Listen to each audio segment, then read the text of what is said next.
Reject VTubers, embrace criminal Minecraft autism. Higher playback speed recommended. Imagine wanting to find a base in Minecraft so badly that you were willing to commit a crime against your best friend in real life just to find it. It sounds completely ridiculous, but over the past week, on the oldest anarchy server in Minecraft, this actually happened. Elysium, one of the largest and most beautiful cities on the entire server, has finally fallen, all because one person went too far, going beyond the limits of decency even for a 2v2t player. Considering the challenges that were overcome for this base to even exist, the sudden griefing is even more of a shock. So what happened? Why is the fall of Elysium considered so shocking in a community where bases are griefed all the time? Well, the method of how the coordinates were stolen has never happened before, especially to such a high-profile base. I've been given permission by all the base members to tell you the story of the rise and fall of Elysium, and how in a server with no rules, you must prepare for any scenario, no matter how unlikely. I love being able to bring these stories to you, so if you consider hitting that subscribe button, you're a legend. Now then, it all But you said that people are cheating on these servers. Aren't you supposed to be able to find people with cheats? Like, isn't it easy to find, like, oh, here are players?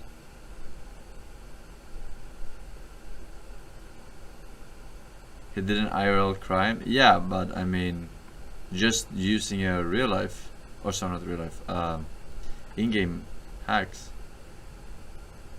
The server is million of blocks. The map is so large, it's still not easy. Huh. Started last year in 2020. There was a player named Noah3J who was the leader of a group of builders called Avalonia. One night, while stealing items from a stash, he was accidentally discovered by the stash's owner, Carl, who was the leader of a different group of builders called Elysium. Despite this awkward first encounter, the two actually became friends. They noticed the similarities between their groups, and eventually, Noah suggested to Carl that they start a joint base together where both groups could build. Elysium had access to a powerful item dupe that wasn't public, so together with Avalonia, they could build anything they wanted. It just so happened that around this time, both groups had their main bases destroyed, and since all of them were now homeless, it made sense to come together to rebuild. They would call the new base Elysium, which was a combination of what both groups had called themselves. A location was chosen, and both groups started making the journey, but the decision to merge was not well received by everyone. Two of the lower-ranking members of Avalonia, Ionar and Dr. Beardstash, strongly disliked Elysium.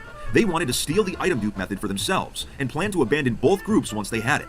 They kept this motive a secret and quietly made their way to the build site.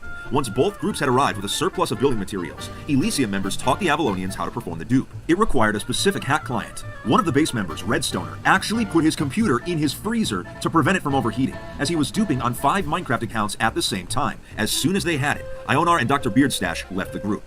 Word quickly spread that the pair were planning to grief Elysium's material stashes, which would prevent the entire base from being built. It was decided that all materials would be transported to a different build location, far away from the first. Eventually, both groups settled in a jungle biome, and on October 22nd, 2020, construction began on the base's first major build. After clearing out much of the jungle, the main hall was completed. It wasn't just pretty to look at, it was also one of the largest and most efficient item sorters ever built on 2v2t. It held approximately 2,400 double chests of items. Designed by Elijah204, the hall also included automatic anvil replacers, EXP dispensers, an auto sorter for empty shulker boxes, and a shopping cart system for queuing large amounts of shulkers that couldn't fit in one inventory. It also contained pearl suspenders that would allow members to teleport to the base from any location on the server. This main hall, in addition to having an item dupe, essentially gave the builders as many materials as they desired. For a builder, it was a dream come true. From here, the layout of the city was planned and construction really started coming along, especially with so many famous and talented builders in the ranks of Elysium. They had Marcus and Zapama, who had previously founded the Monastery, a base that had survived for 8 years on 2v2t. They also had recruited other notable members of the community. You may recognize some of them from my previous videos. As the weeks went by, the number of accounts arriving at the base grew larger. Members often shared accounts so they could play at the base without having to buy priority queue. During construction, base leader Carl had been streaming on YouTube in which he accidentally revealed some of his waypoints. How much is priority queue? It's going a little bit too fast. 20 bucks a month. Tertius, a notable player in his own right, showed up at the base unexpectedly. It turns out he had been watching Carl's stream and actually used trigonometry to determine the base's location based on the leaked waypoints. Luckily, he wanted to join Elysium and not grief it. But Universius was not the most shocking visitor that they would receive. One evening, many of the base members had gathered in the main hall. Suddenly, they found themselves kicked off the server without warning. When they tried to log back in, they were waiting in the server's regular queue. Their priority queue had been removed. They then realized what had actually happened. Because they were all logged in at the same time and were within range of the item sorter, it had caused enough lag for the server to think that it was a lag machine, and their accounts were automatically stripped of priority queue. This is a common punishment for people that build lag machines and make the server unplayable. When they were finally able to get back in, they found that the server's admin, Housemaster, was actually visiting the base. He determined that queue removal was a mistake, as the server had wrongly identified their sorter as a lag machine. Their priority access was returned, and they could breathe easy again. From here, construction of a nether hub was started and finished in less than 48 hours, which was very impressive. A giant volcano was being made that would eventually contain 200,000 blocks. Each section of the base had a theme that was similar to actual locations in the real world.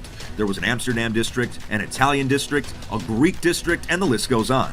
A Grand Central Station similar to the one in the real New York City was also being planned. By April of this year, the base had become much larger than anyone had anticipated and contained many hidden secret areas. Everything was going according to plan. Despite the initial group tensions, the base had already lasted almost 6 months, a very impressive lifespan considering all the challenges that had been overcome. But of course, this is 2v2t. Anything that can go wrong eventually will go wrong. Out of nowhere, a member of the base, Bard, had his Discord account hacked into by an unknown person. They had full access and even started spending funds that the account had access to. Bard had to use an alt account just to warn his basemates that he had been compromised, but it was already too late. The coordinates to Elysium had been obtained. It was most unusual. Bard was probably one of the most careful when it came to account security. He never used shady clients or any other programs that could token log him. How did his account get hacked? While he began investigating, the base members knew being griefed was not a question of if, but rather when. On April 16th, 2021, at dawn, a group of griefers named the BSB rolled up on the base. They started laying down TNT with absolutely no warning. By midday, Elysium was a crater. 6 months of work down the drain. The base members accepted that this was going to happen eventually, but the question still remained. How did Bard's Discord account get hacked even though he was always careful? Well, buckle up, because this is where the block game drama turns into an actual real-life betrayal. Just like the last time I discussed an actual crime being committed in relation to the anarchy community, I will not be naming the individual responsible, because when you stoop to the absolute lowest levels, you don't deserve the clout from a FitMC video. It turns out that one of Bard's best friends in real life also happened to be a 2v2t player. Bard would often discuss Elysium with his friend, telling him details about the base, who was all staying there, and even showed him pictures of some of the builds. Bard's friend grew jealous and wanted the coordinates for himself, not so that he could visit the base, but so he could use them as a bargaining chip to increase his own standing in the 2v2t community. He basically wanted to sell them out. This is where it gets insane. 60 days before the base was griefed, his friend slipped a USB flash drive into the back of Bard's computer while visiting him in real life, and effectively ratted his PC. He obtained everything from Minecraft accounts to Discord logins. He had full access, so he removed the flash drive and kept this act a complete secret until just before the grief 2 months later. He had given the coordinates to the BSB in hopes of joining them and gaining clout from the destruction. When Bard saw his friend with the BSB, he would eventually discover what happened. When it became public that he had been ratted, the BSB actually kicked Bard's friend out of the group. If he was willing to betray his best friend in real life, he could easily do the same to them. Let it be known that if even a group of griefers doesn't want you in their ranks, you screwed up big time. This is why the base being griefed was such a shock to the 2v2t community. In the past, bases have fallen because of insiders leaking, or exploits being used to obtain coordinates, and yes, even Discord accounts being hacked. But stealing coordinates from a real-life friend just to sell them out had never happened before in such a major capacity. Considering this beautiful base started because of the theft of some in-game items, it's tragically ironic that it ended due to real-world theft. Remember, folks, it's just a block game.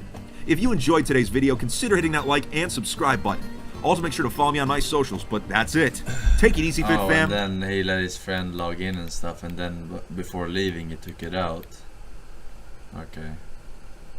I thought it was some super hacker tool where he's just like, put it in, take it out or something, and suddenly he has all the shit. The fucking autism, dude.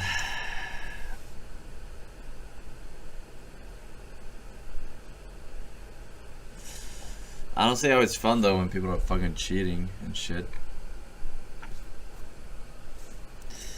I don't see it. I don't get it. I don't get it. You cheat too. Yeah, but only on your mom. Nut Scorer and Marco Chippy.